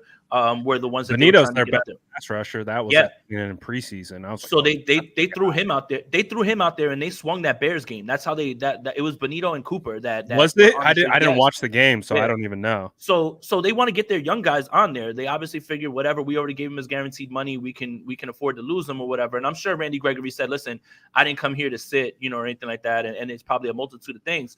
But if Randy Gregory wants to come over here and play and be a depth guy and be a rotational guy, I think that's a way that you can try to upgrade the pass rush without doing something drastic, not giving away draft picks, and getting someone who can still be effective in this league. Yeah, that's not a bad option, because, again, you're not giving up draft capital. You're probably signing him to a modest veteran minimum type 1-year deal. The sell is you have an opportunity to win a Super Bowl. You want to come contribute to that and leverage that into your next payday, potentially. Right. Chris Kosarek's going to get you paid. Chris Kosarek's going to get you paid. Look at Arden Key. Look at Omenahue. Like, he got paid off a 6-game suspension. So that's the sell. It's like, we're not going to pay you anything, but you can leverage your play here into your next contract, and you're at the end of your rope anyways. So that's actually not a bad idea. I would be opposed to that. Of course, where my ideal scenario would go, but I'm not even talking about it. Send a first to Carolina for Brian Burns and JC Horn. Get it done, Carolina. You don't need those guys, man. Just can do you that. trade JC Horn? Is he on IR? Can you trade him? Yeah, I'm sure you can if you wanted to. I would just on IR. I mean, again, people, when you posted that about like, oh, Carolina doesn't have a first-round draft pick, I was like, cool, Burns and Horn, baby. Like send it. Send it. Just send it over there. You want it. So yeah, I mean, look, again, obviously the thing with JC Horn isn't talent, it's the injury thing, but you've kind of seen them take chances on guys like that, albeit with a free agent deal, not trading for them or anything like that. But if they'll send Burns and they'll say, hey, listen, do you want to take JC Horn too, even though he's a little banged up? Sure, send him on over. Let's see if we can fix him as well too, man, because that would be huge. Yeah, for sure. So I still think, like I said, I'm much more calm about the defense. Kinlaw's balling. I'm really happy with Kinlaw. Javon Hargrave, baller. Eric Armstead does what Eric Armstead does. He's kind of like in the shadows defensive lineman. He's doing all the dirty work. I saw Jordan posted that one. I saw it from him first where, dude, Eric forklifted Will Hernandez and put him on his butt. Like, I was like, damn. I don't know. Like, I do want to see more out of Drake and Cleveland, though. Like, I do want to see more pressure from their side. I think they're capable. Drake had one of the cleanest reps of the day, where you could see the technique. It was so sick, dude. He literally is running. He shows his chest at the tackle. The tackle then sees that as an initiation to punch. And right as the tackle goes to punch, he changes his, basically he shows his chest and then he takes it away, and it forced the tackle to miss. And then he rips under and cuts the edge off. Almost got home. But I was like, damn, that is so Drake has a ton of potential to get that done. I just want to see it more. I want to see more often. I need more consistency out of that other side, from Drake, from Cleveland, and because Hargrave and Bosa are forces. Everything is advertised. So I want to see a little bit more, but I'm also, again, like I said, I'm not concerned anymore. I get it. Like, I understand it. It's coming. The sacks are coming. I'm like, okay, I'm fine. I'm okay. At first I was like, all right, is it time to be concerned? It's like, no, it's all right. I'm not. Yeah. It's not that bad. You can explain away a lot of the things. So we have a couple super chats. Okay. Let's see. Let's try to get through these ones a little quickly. Pete Cap or Purdy right now? Man, I don't know, man. They just did two different things, man. Cap was just electric, man. I'll never forget, the 2012 run and everything. I can still see clear in my mind him running right through the Green Bay defense, and just Clay Matthews is in a blender, man. And I love that playoff run so much. I think they just do different things. I think from a quarterback Very standpoint, different things. yeah, it's hard to pick. It depends on what you want in your quarterback. The thing is as we kind of saw, when the league gets more film on the zone read and they start to figure it out, and if you're not progressing, that can turn into something that if you're not progressing, then it can be stopped. With Purdy, I don't think that there's a secret sauce to stopping from winning in the pocket. But I will say, man, I love Cap, man. I love watching him ball. I loved those years, especially like when he went to Carolina and he did the Superman and he buttoned it up, and then and even that throw going to the Patriots and beating them in Foxborough when that was never a thing, or that throw in the NFC Championship game when he lifts off the ground and he throws a dart right over Thomas right into Bolden's hand, man. Like I have those moments embedded into my mind forever, man, and I loved watching him play. Yeah, Johnny says also depends on whose offense those QBs are running. Greg Roman, I think, was partially due to the downfall of Kaepernick. I have an interesting theory. You know who can save Justin Fields? Greg Roman. Really? Yes. A lot more of that run game. He'd have a lot more of those zone read options, or those throws. So like take the Baltimore offense. Give it to Justin Fields, make him throw the ball to tight ends, get it to Komet. Like that could be an offense that he could thrive in, I think. Yeah, I see that for sure. But I agree. I can't believe I'm saying these words. I never liked the pairing of Greg Roman and Cap. I hated it. After that, I think was like 2013 season. They're like, oh, we're gonna evolve our offense to be more suited to Cap's strengths. And they come out against the Packers that week 1 game. I think Cap throws 4 touchdowns, 400 yards. We're like, finally, they're not a run first team. Like they're utilizing Cap's skill set.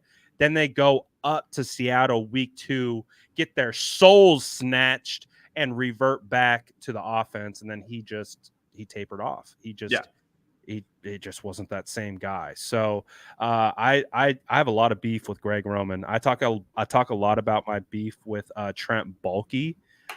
Greg Roman's another one. I got really upset with Greg there at the end because I was a big Cap guy, and I wanted to shake Greg Roman because I'm like, I hate how you're using him. Right. Like this is a guy who ran for 4,000 yards and threw for 10,000 in the NCAA. Like, utilize his full skill set. Like, he's not a under center. Oh, see, I'm getting triggered. Well, the thing is this: I've just never seen a rinse and repeat act like Greg Roman. Light up the league, have a little bit of regression, get fired. Go somewhere else, light up the league, get a little bit of regression. Like it literally is like rinse and repeat, and it's just insane. It's so true. It's insane to me when NFL franchises hire Greg Roman, and then in the 3rd year they're like, "What happened?" I'm like, "Dog, there's like 3 teams of evidence in which the same exact things has happened." And yeah, Fields has lost his confidence. I think that's absolutely true as well too. Yep. 100%. You need confidence to be able to play the quarterback position. That's for sure. O-line needs to be ready as BP is for real. Brock Purdy is for real. 100%. And I think, again, we're going to find out real quick. I think the offensive line played well on Sunday, except for a few lapses here and there, which are bound to happen. But Micah Parsons is trying to win DPOY, and he's not playing around. And Dexter Lawrence and Leonard Hankins on the inside as well, too, man. Like, they're going to bring it, man. This is going to be a really good test. We're going to find out a lot about this offensive line because this is the caliber of defense that you're going to go up against in the playoffs. So this is what Sunday's about. I want to see more gap scheme against Dallas. I think the 49ers gap scheme against AZ was beautiful. And if they can continue to manipulate and just pull guys across the formation, they can even run counter trays and different things away from him. I think there's a way they can neutralize him in the run game.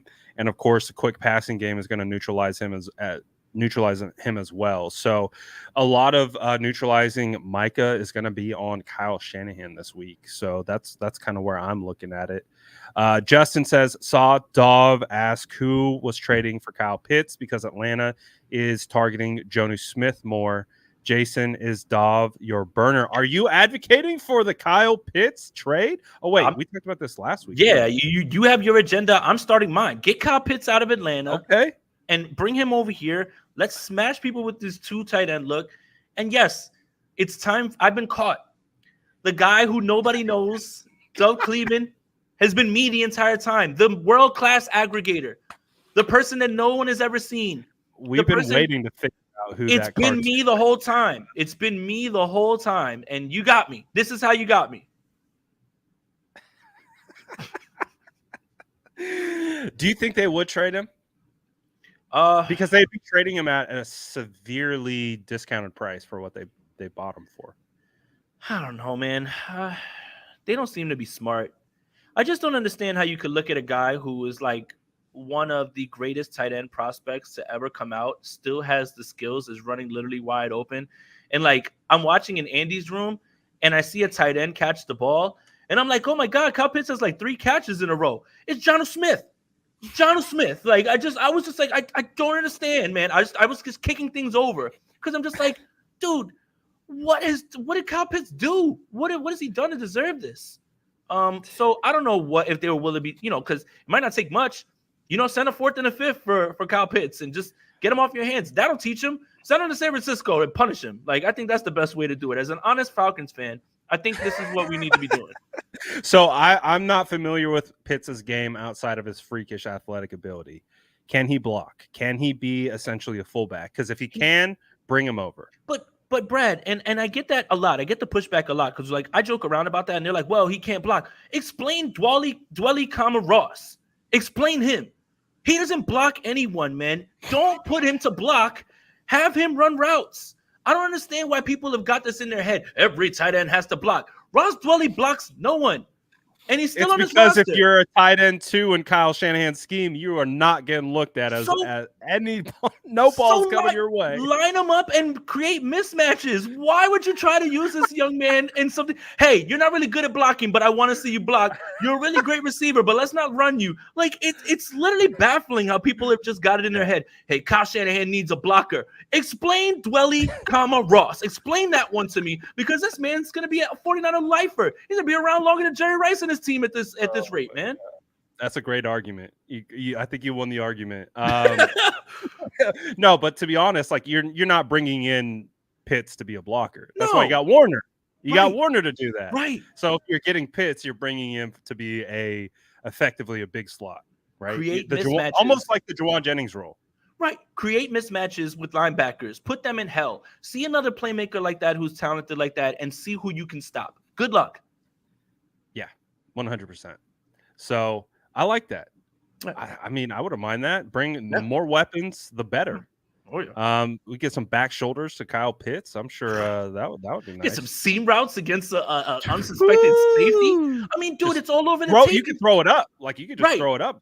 Dude, it's all over the tape. The guy's getting a running start. No one's on him. He's wide open. He finds a spot. He's got his hands wide open like this, throwing his hands up. And it's just like, my God, man. Like, but Kittle, they're using Kittle to block. Let Kittle block more. Like, that's fine. I got to do it because Kittle was cooking in the run game last week. Yeah. He was washing defensive tackles down multiple times. He got 1 reception, right? But 1 for 9.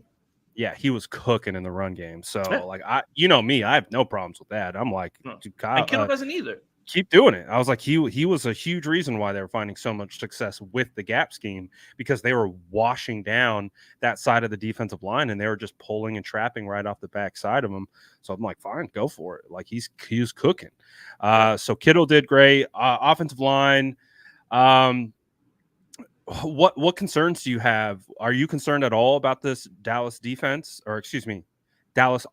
Dak Prescott, CeeDee Lamb, Gallup, Cooks, Ferguson, Pollard. I might have said Pollard already. I don't know. Are you concerned about how these matchups are looking?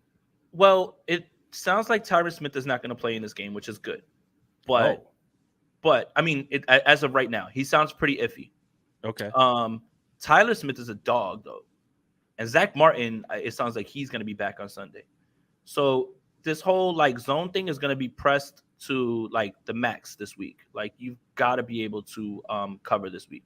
I think one of the underrated things from the divisional game was when Tony Pollard left that game, things kind of just went one-dimensional with the way that Dallas was having to operate their offense, and they had to throw the football a lot. I think there's a few things that you can kind of count on with Dallas.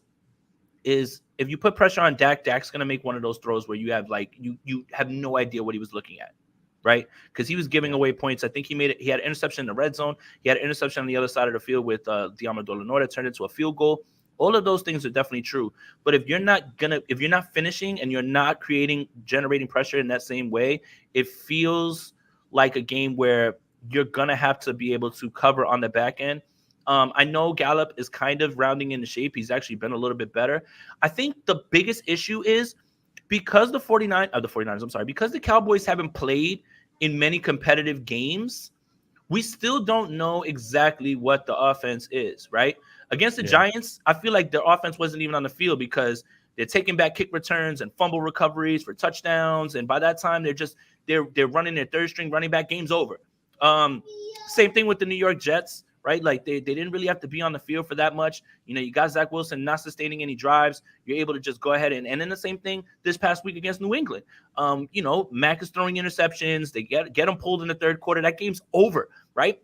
The only game that they've actually had to have offense was against the Arizona Cardinals. And in that game, and in that game, you kind of saw like some cracks and everything now. And then we played them and you see the Cardinals offense, like they're good. I tip my cap to them. I'm like, no, they're good. Those guys are not tanking. Arizona's not tanking at all. Yeah, they're good with Dobbs. But like what they're doing is what the biggest concern with Dallas is not necessarily the offense because they have all those names and everything. It's just I don't think we've seen it all together because they haven't had to put it all together in certain games. But the biggest concern for me comes down to, can you guys stop the run?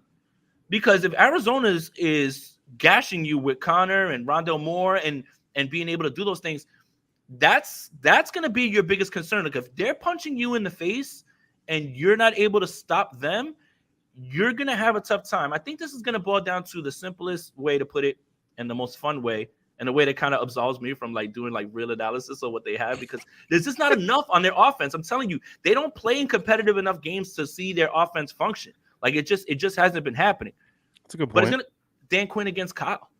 So this is a big time measuring stick game for Dallas. That's what that feels like. This is the biggest game for Dallas. Like Dallas needs this game more than anybody right now because they're in desperation mode. Absolutely. It's 49ers are playing with house money. Right. Well, the 49ers are rolling too, like on offense. Like we don't have questions like what's the offense? This is what the offense is. With them, I haven't seen you have to play offense because the defense has been creating so many turnovers in many games, and you haven't had to be out there and sustain drives and actually move the ball, right? Like, and the game that you have, it didn't necessarily look so good. So look, we know the names. They have the same names almost every year where it's just like, oh, wow, they've got weapons. I think we forgot that last year they were running T.Y. Hilton out there as well, too. You know, Gallup, Cooks, and CeeDee Lamb. That's a lot better as well, too, this year. Yeah, it's a lot better. And Cooks really hasn't had his, like, breakout yet with that. No, and Cooks was hurt, like, week 2. So, for me, I don't have a grasp on what this offense looks like with all these new parts because they don't have to play offense.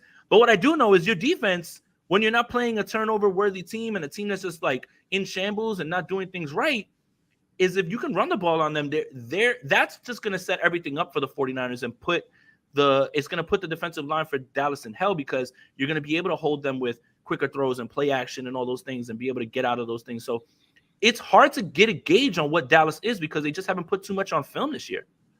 That's a good point. So far, the only game that I've really kind of watched of them was the Arizona one. So that's like my real litmus test for who they are. I probably got to do a little bit more study on them. Who'd they just play? They beat someone pretty good, right? The Patriots. Yeah. I spend too much time talking about the 49ers, if you haven't noticed. But I do think, and I think that's where we're at with like this game right now. You can hear it in how they're talking about the 49ers. We already talked about Dak and his PTSD trigger moment. We've talked about like Jerry Jones talked about like it feels like they have changed their tune versus last year. Last year, Micah Parsons was saying, "Oh yeah, we want them. We want the Niners." They were a little bit more outspoken in their confidence. This year, the gamesmanship feels like it's at a high level. They're heaping the 49ers with praise. Oh, they are the ones that are going to be the Super Bowl contenders. We got to go through them because they're going to be trying to get to the Super Bowl. Like that tells me that they they messed up a little bit last year because we also have a rabid fan base who won't let them forget it. But they've changed their tune. It sounds like a different messaging out of Cowboys facility, and it's the 49ers are the team to beat, which is true, but they're saying it in the sense of we talked about this, was it last week or the week before? Who said something? It was Micah talking about Brock. It was Micah talking about Brock. It's gamesmanship, man. I don't want to hear this, man. I don't want to hear this. Look, you were right. I bought it. I got hooked, and I was like, "Oh, look at Micah! What a swell dude!" No, you're right. Listen to all of them. Nothing but flowers for the 49ers. Yeah. I don't trust it. Doesn't smell right. You were on it right away. What they're trying to do is not give any bulletin board material because it's clear after week one when Patrick Peterson says whatever it is that Brock and everybody hears that. And they're just like, okay, okay, but Micah Parsons isn't dumb. If Micah Parsons goes on his podcast and he says, hey, Brock Purdy's the 25th best quarterback in the league, man, I don't really believe in him and everything. Oh my God, man. Do you want to give this team that is already hyped to play you a little bit more? And then Jerry Jones, oh, this is the team that's probably going to be in the Super Bowl. Bro, that doesn't sound like you at all. And it seems like you're trying to lull the 49ers to sleep and you're trying not to poke the bear. And it's like, that's what I'm talking about, Brad. This game is so in their head that they are completely away from the things that they normally would do. Remember, bullies get bullied where I'm from, all of that. How quickly all of that changes. Such a good point. You are not fooling me, Dallas Cowboys. I don't know your tactics. I'm a little confused by them, and I'm just going to keep getting mad until I figure it out. Great reference. No, you're 100% right, and you were on it right away. I got baited, and I was like, oh, look at Micah. What a swell dude. Nope. The company line is do not give one single ounce of bulletin board material. Give them all the flowers. They're the best. We got to go through them to get. Hopefully they come out flat. Hopefully they're feeling themselves. No, and no. And one more thing too is that Arizona game. I never felt like the 49ers were going to sleepwalk through because of what Jonathan Gannon said about the 49ers right before the NFC title game in his car, yelling at the Eagles fans, oh, we're going to gut these guys. Kyle heard that. You know for a fact Kyle heard that. It was going to be petty. And then the whole thing, Steve Wilkes hates Arizona, right? He's literally like, I think, in the middle of a lawsuit. So don't give this team anything that they can use to put on the bulletin board because they're petty. And I love it because I'm petty. And I love that about them. So, but the Cowboys, you're not fooling me. You're not fooling anybody. No way, because your tune will change if you end up with the victory on Sunday because you're going to be like, yeah, we knew. Yeah. No. I know exactly what you're trying to do. I don't like it. And I wish that we can go back to the way people used to trash talk. Like, just say it with your chest. Say that you mean it. You don't have to play gamesmanship. Y'all don't like that, right? They can't do that anymore because people like us who will never let it go and will pull the receipts on them so fast and they'll be drowning in their own words. So I'm excited. This is going to be a phenomenal matchup. Dallas. Are you going? Yes. Are you? No. Crazy. I don't have money, man. Crazy. I heard it's like $500 to sit in the 400 section. I don't have money. Damn, I haven't looked at the price. I'm too scared to. Don't. Send super chats to Brad so he can pay for his ticket because good God. Whoa, Nelly. Sunday Night Football. No, you want to televised game? The tickets going to watch the freaking Rams play. Oh yeah. I was like, this cost is playoff ticket cost. Right. But I was I gotta go. I told you. That's it. almost a band for the NFC Championship game, and I was sitting next to, I was basically sitting on the lights. No, it was like to the point where I'm like, I'm doing my thing. I'm like, all right, how much the tickets over here? How much the tickets over here? It's like they're all damn near the same. Screw it. I'm going to the lower bowl. Like if I'm gonna pay, I'm gonna pay, and Then I'm be gonna close. get good seats. And 100%. yeah, it was crazy. So Dallas week, but this might be a good time to transition to. Here we go. I need a state of the franchise. I haven't looked. I purposely haven't looked. The tides have turned this week. I think my team did better a little bit, but I have no idea. Okay. So if you aren't familiar, we have a state of the franchise best ball league, and we did this right before the year started. Mm-hmm. And so Jason is going to get. Oh, they're right there. By the way, walk us through where we're at with all this stuff. By the way, if you guys are interested in using Underdog Fantasy, they have pick'ems where you can do higher and lower. Today is the last day if you use promo code Aponte that you can double your first deposit up to $500. That's promo code Aponte. Oh. Make sure you jump on that. Today is the last day, so make sure you jump on that. They've got daily drafts. They've got the pick'ems where you can do higher and lower. I usually drop some on Twitter so you guys can make some money. It is totally legal in California because it is not gambling. That's the way that they've been able to do it. Make yourself some money, and I'm glad. How is it not gambling? It's fantasy. It's just not. It's fantasy and it's wagering. It's not the same thing at all. Like you're not taking like lines, or like spreads or anything like that. It's essentially this is the number, higher or lower, and that's the way that you do it. Yeah. If I use your promo code because I'm legitimately thinking about trying to try this out. You already have your an promo account, code. You have an account though. Only when you sign up. It's only when you sign up. Your first deposit up to $500 will be doubled.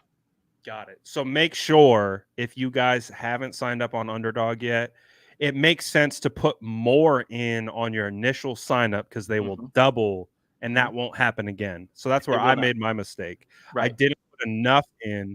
So if you are going to sign up, put in as much as you can because it will get doubled. That'll happen. So it's pretty funny that Justin wants to ask because he vaults up to number one and is currently winning $64 right now of this pot. He had a big week, 164 points. That's because of Lamar Justin in first. He took down Aponte. I've fallen to third, but the margins are thin, and I'm going to explain that. It's going to switch. It's going to switch based on everything, right? So Lamar went crazy this week. He got Jared Goff as well too. Christian McCaffrey. The Josh Jacobs game finally came.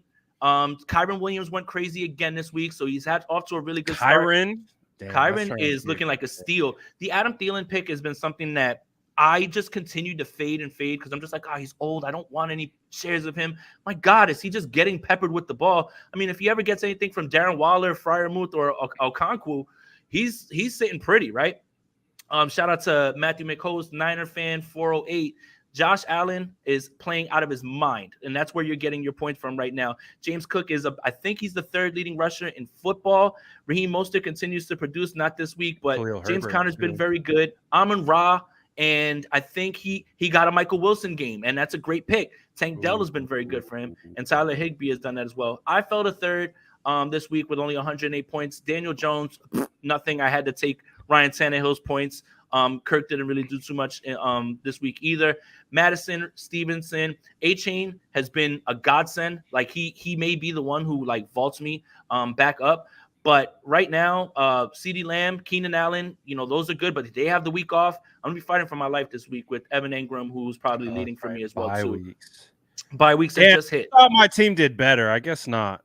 Well, plus 91 this week. You're in 10th right now, Brad. I'm sorry, but Justin Fields. Here's your pick, though. I love this quarterback group. Justin Fields gives you get his week this week because he had 4 touchdowns. Love, you didn't take it, but CJ Stroud has been incredible this year, man. I don't want to hear about offensive lines when that guy is playing behind Walmart workers and he's getting rid of the football. And he's playing so well. He's got Nico Collins hooping. You got Austin Eckler. He's on bye this week, but he'll be back next week. Derrick Henry, that's where you're lacking a little bit, is just your running back position. And then Debo didn't really do too much. Michael Pittman didn't do too much. This is a little bit of a down week, all right? Like, this is a down week, like, just a little bit. But a little bit of a down roster, but we knew this coming in. We knew it was going to be an uphill battle all the way through, but one of these guys is going to pop for us. We're gonna make our way up to the top. Yep. Don't you worry.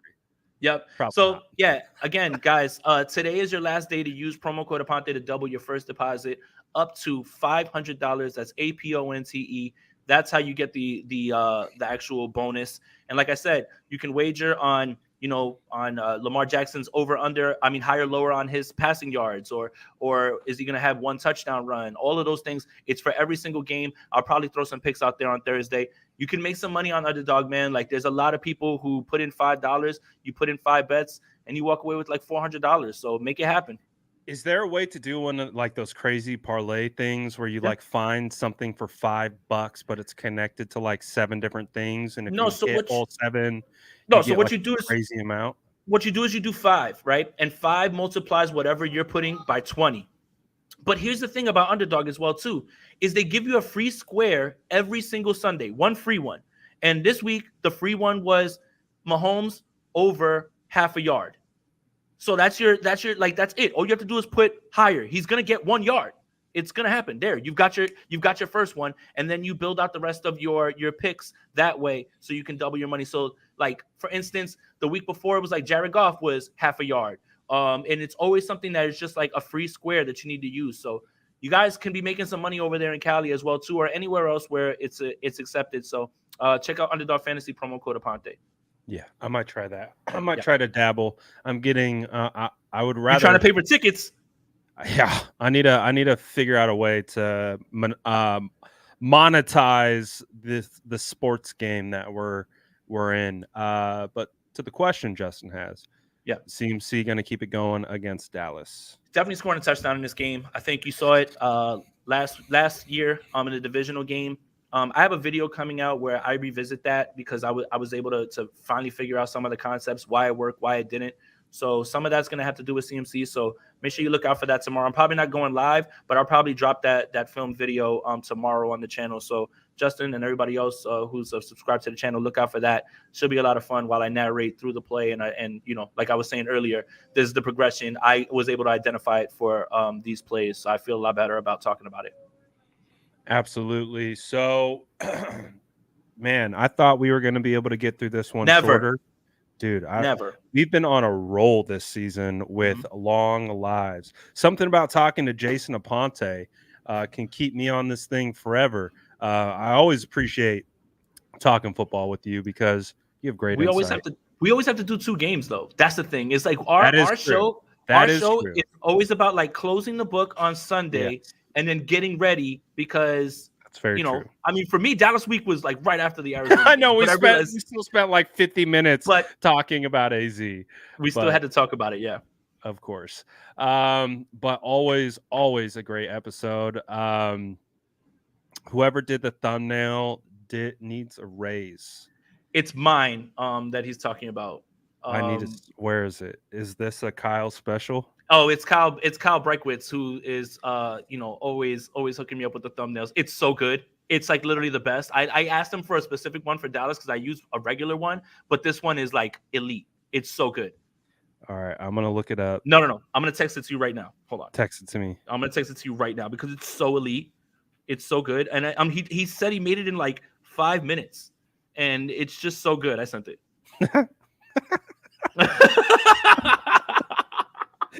Oh my gosh, this is how do I get just the image? Come on.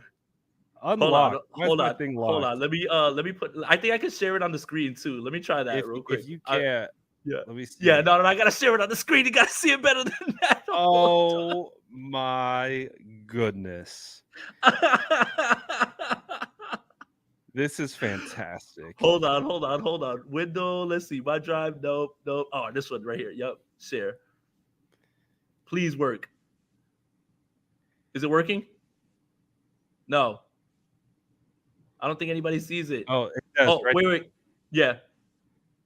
Right there. Oh my goodness.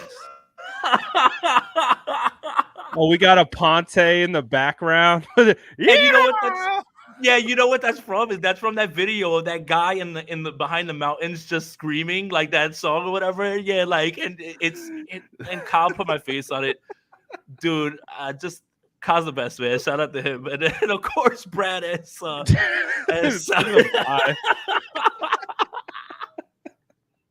No, that's good. Oh that is God, quality. Man. So that good, dude. Oh So my good, goodness. dude. The Oh my god. mascots. You got Jason in the background.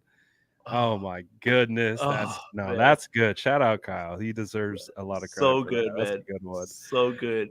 That's a good one. Oh. Here Sourdough he Brad comes. needs to tighten up his form on that pass set. Yeah, man. I get a Here little he loosey comes. goosey out here. Own him. Jordan Elliott popping up because he's famous because Richard Sherman's quote tweeting him out here with his Eric I Armstead tweet. know, right? Like, look at This this guy, guy. this guy's too big time to be on any shows with us. He's working at NBC and everything. He goes to This guy, NBC, getting retweeted by Sherm. What a legend, man. what a legend, man. What a legend. But as always, man, such a good show. I love these every Wednesday. They're so good. We can literally talk about this stuff forever. The 49ers did make a couple more roster moves. I'll just touch on it. Ilm Manning is back to the practice squad. Jeremy McNichols as the new what's his name? Mr. Nine Lives. You're talking about Jeremy McNichols? Yeah, he's like Dante Johnson. Yeah, He's just on and off the practice squad. But they released fullback Jack Coletto, which is a little surprising, and D lineman Marlon Davidson off the practice squad. Okay. So those are some moves that we had. Yeah, nothing crazy. Happy to have Ilm back. That was my guy. So good to see he's back. Mm-hmm. But yeah, nothing that's really earth-shattering. But the 49ers got Dallas prime time. It's going to be a good one. I like that. I like that Dallas is getting in line, with their messaging. And you were on it first. I got to give you credit for that. You were on that first. You don't fool me. You called it out. You called it out. And I was like, wait a second. Damn it, he's right. You're not getting that past me. Get that garbage out of here, all right? You get it out of here. I'm watching y'all. I'm on you. So as always, I'm sure you're cooking up on Niners Nation. I think even while we were on here, an article dropped from you. Yes. So my guys dropping articles while we're on lives. Got anything else getting cooked up this week? Yeah, just watch out for tomorrow for the film breakdown of the divisional game. So make sure you guys are tuned into that. I always like it when I have the correct information and I'm able to talk about it intelligently. So check that out. Shouldn't be a long video. It's probably about 5 or 6 plays, but I'm gonna get into in depth like what's going on, why it worked, why it didn't on certain plays, and then Sprint Right Option Friday, and then catch me for the post game as well too. But 49er fans, I want to say we had a level-headed show. We talked about a lot of things. Don't lose sight of the fact that it's always we hate Dallas and just make sure that the analysis is going to go out of the window right when I leave the Sprint Right Option podcast. And I'm going to turn full on Dallas hater. I've got memes in the chamber ready to go, all of that stuff, man. So let's get to it and make sure that you remember, while it's good to be humble, while it's good to be objective, while it's good to know ball, remember, we not letting none of that slide. And this is an important week because we despise the Cowboys and everything that they stand for. Yeah, it was funny. I love talking crap about Dallas as well. It's one of my favorite pastimes. And I did this post, of course, that was just obliterating Dallas. And I had some fans like, oh, come on. Wait till after the game. No. Are you new here? No, no. Come on. Act like you've been here before. Listen. We talk before, we talk during, we talk after. Listen, hell no are you going to catch me being humble after I give all my analysis. That's it, man. I'm done with that. It's squash them. Don't let them get in. I don't want them to gain another yard. Remember the Titans type stuff. I am going to be in that bag and talking crazy. I've got so many things that I want to say. Don't let the 49ers beat the brakes off you this time because I'm going to show no mercy. Absolutely no mercy. I'm looking forward to Dallas fans burning Dak Prescott jerseys again. So really, really looking forward to that. And just the whole meltdown, part 3. Yeah. So it's going to be a good game.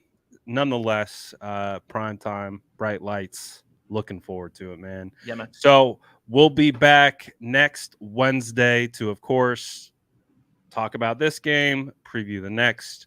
And as always, appreciate everyone for jumping into the chat. And we're streaming on both channels. Like and sub to both. And we appreciate you guys. Always fun time talking ball with, of course, the legendary Jason Aponte. So we'll be back next week. Any parting words, Jason? I would love to curse, but Brad said that I can't. But let's go Niners, man. No cursing. This is it. This is the week, man. This is the week. You got to get it done this week, man. This one's personal. It is personal. So let's go take them boys down and toss them in the wood chipper. All right, guys, we're out of here for now. Appreciate you all. Thank you as always for tapping in. We're out of here. Peace. That's Jason Aponte. I'm Brad Graham. We're going to get into it all right now.